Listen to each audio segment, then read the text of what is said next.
Naglunsad ng 2 araw na Philippine Tourism Weekend sa London ng Department of Tourism upang hikayatin ang mga turista na bumisita sa Pilipinas. Narito ang hataw na balita ni Mirasol Abogadir.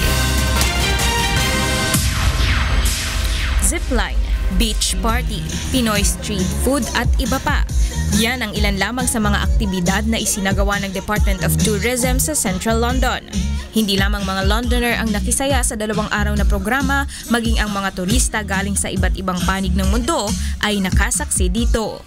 Tampok rin sa 2 araw na selebrasyon ang white sand na ikinalat sa Pottersfield Park upang maipakita sa mga tao ang ganda ng beaches tulad ng Boracay at Palawan na na-feature sa mga international leisure magazine. Idinaos ang Philippine Tourism Weekend sa pagitan ng pamosong London Bridge and London Tower Hill. Ito ay katabi lamang ng gusali ng London City Hall. Layo ng kampanyang ito na hikayatin ang maraming mga turista na magtungo sa Pilipinas para sa kanilang next holiday getaway.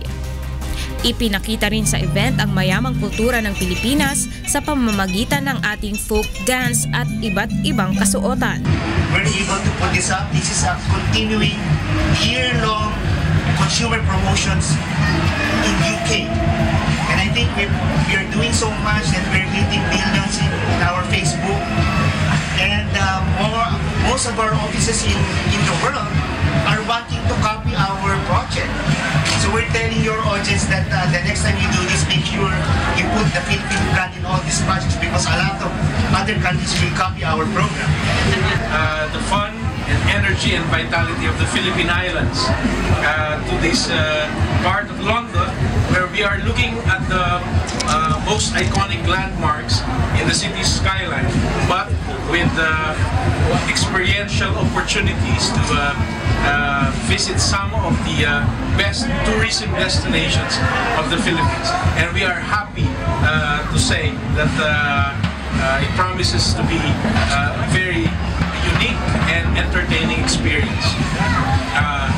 We hope that by doing this, we are bringing the Philippines ever closer to London, to Londoners, and to the rest of the UK.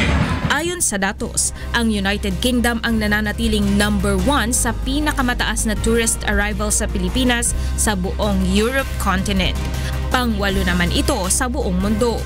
Tumaas din ng 15% ngayong taon ang dami ng mga Briton na lumilipad papuntang Pilipinas para magbakasyon. Mirasol Abogadir, UNTV News and Rescue, Philippines.